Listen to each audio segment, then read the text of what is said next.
भाई आपके जब 2 पेपर होते हैं ना, तो बाई चांस मान लो कुछ भी हुआ कि तबीयत खराब हो गई, कुछ भी हो गया, व्हाटएवर, कुछ भी हो सकता है ना, जाते जाते लेट हो गए यार, बहुत तरीके हैं इसमें गड़बड़ करने के, है ना। आप लोगों को पता ही है कैसे ऑनलाइन सबमिशन करना है, तो गड़बड़ करने के बहुत तरीके हैं और गड़बड़ नेचुरली होने के भी बहुत सारे तरीके हैं। तो अगर होता क्या था कि जब एक ही दिन पेपर होता था ना, 1 पेपर, तो उस टाइम पर दिक्कत ये होती थी कि बाय चांस किसी का वो समहाउ मिस हो गया किसी भी कारण से, कि मान लो किसी की नियर बाय में किसी की डेथ हो जाती थी, किसी की तबीयत खराब हो गई, किसी को टाइफाइड हो गया, कुछ हो गया, तो ऐसे कई सारे केसेस थे जिसमें कि मतलब 2 साल मेहनत करी और वो जस्ट लास्ट के 2-4 दिन में गड़बड़ हो गई, इस चक्कर में पूरा गड़बड़ हो गया। तो कम से कम 2 पेपर में फायदा ये हो जाएगा आप लोगों का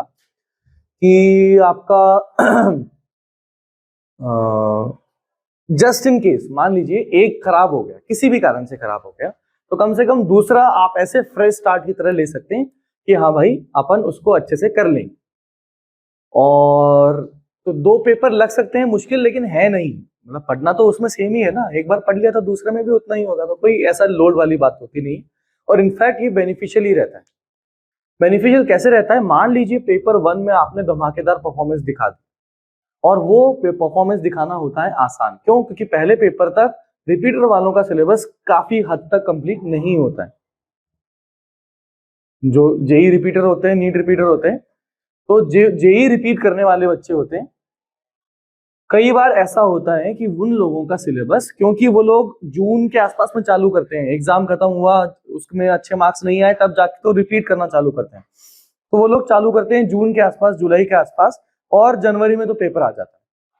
यानी कि जनवरी अटेम्प्ट में वो बहुत ज्यादा सिंसियरली या सीरियसली एग्जाम नहीं दे सकते, अगर चाहें तब भी नहीं दे सकते, क्योंकि सिलेबस ही खत्म नहीं हुआ। तो उस सिचुएशन में उन बच्चों का फायदा हो जाते हैं जो लोग अच्छे से तैयारी करके पहले एग्जाम को दे रहे हैं। और जब पहले एग्जाम को दे दिया, जब लोग कम हैं, तो देखो भाई जेई हो या कोई भी कॉम्पिटिटिव एग्जाम हो, इट डज नॉट मैटर आपका परसेंटेज क्या है, इट मैटर्स कि भैया टॉपर के नंबर क्या है, उसके हिसाब से आपके नंबर पीछे पीछे पीछे जो होंगे। तो मान लीजिए अगर जेई मेन का पहला वाला अटेम्प्ट में कम बच्चे बैठे या कम पढ़ पाए, तो जो टॉपर होगा उसके भी नंबर कम आएंगे। मान लीजिए 300 में से उसके नंबर आ गए 200, और टॉपर के नंबर अगर 200 आ गए, तो अगर आपके 170 नंबर आ रहे हैं, 180 नंबर आ रहे हैं, आपके अगर 180 नंबर आ रहे हैं, 190 नंबर आ रहे हैं, तो आप बहुत अच्छी रैंक में स्टैंड कर सकते हैं। समझ में आ रहा है बात? तो सारा जो मुद्दा है वो ये नहीं है कि अपने नंबर ज्यादा आने, वो ये है कि टॉपर के नंबर कम आने चाहिए। ये रिलेटिव मार्किंग का जो है ये फायदा कह सकते हैं कि इससे होता क्या है, बेसिकली अगर किसी टॉपर के नंबर कम आ रहे हैं, इसका मतलब पेपर इज डिफिकल्ट। इसका जो मतलब निकाला जाएगा, ऐसा नहीं कि पढ़ के नहीं आए, पढ़ के तो जो सिंसियरली पढ़ने वाला है वो पढ़ ही रहा है। आप चाहे जनवरी अटेम्प्ट कर लीजिए, आप चाहे अप्रैल अटेम्प्ट कर लीजिए, जो सिंसियरली पढ़ने वाला है वो दोनों में अच्छे से पढ़ रहा है। तो अच्छे से पढ़ने के बावजूद भी अगर उस बच्चे के नंबर कम आ रहे हैं, इसका मतलब पेपर वॉज डिफिकल्ट। इसका मतलब पेपर अगर डिफिकल्ट है, तो आप अगर किसी बच्चे के मान लीजिए 150-160 आ रहे हैं, तो आसान पेपर के कंपैरिजन में इस बच्चे के नंबर ज्यादा आने चाहिए, रैंक ज्यादा आनी चाहिए, अच्छी रैंक आनी चाहिए। समझा क्या है बात? तो होता क्या है, सेम डिफिकल्टी लेवल, 2 केसेस की हम बात करते हैं, same difficulty level, exactly same paper, इस बार बच्चे बैठे हैं मात्र आधे बच्चे पेपर 1 अटेम्प्ट में, और पेपर 2 अटेम्प्ट में बैठे हैं 100% बच्चे बैठे हुए।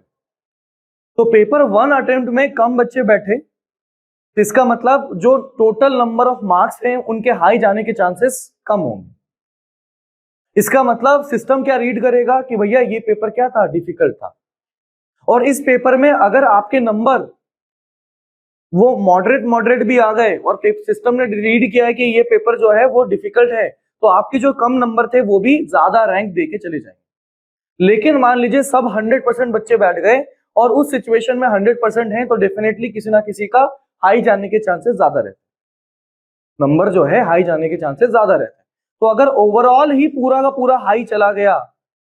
तो इवन दो पेपर 1 और पेपर 2 में आपने सेम नंबर लाए थे, सेम डिफिकल्टी था, लेकिन यहां पर आपकी रैंक क्या हो जाएगी, नीचे आ जाएगी। समझा क्या ये बात? तो मजा ये आता है कि भैया पहले वाले में इतना धमाकेदार कर दो कि दूसरे वाले की देने की जरूरत ही ना हो, कि हम पहला वाला पेपर इतना अच्छे से करके आ जाएं, यानी कि जेईई मेन का फर्स्ट अटेम्प्ट जनवरी वाला इतना अच्छे से करके आए कि दूसरा अटेम्प्ट देने की जरूरत ही ना हो। इसका मतलब ये नहीं है कि पेपर सेकंड वाला देना नहीं है, इसका मतलब ये है कि भाई सेकंड अटेम्प्ट के लिए हमारे बुद्धि से प्रेशर खत्म कर देना है ना, हमारे माइंड से पेपर का प्रेशर खत्म कर देना है। और पेपर का प्रेशर खत्म कर दोगे ना तो आप अभी जो कर रहे हो उसमें आपका 15% 20% ऑटोमेटिकली नंबर बढ़ा दो। इसका लॉजिक सिली मिस्टेक्स कम होना,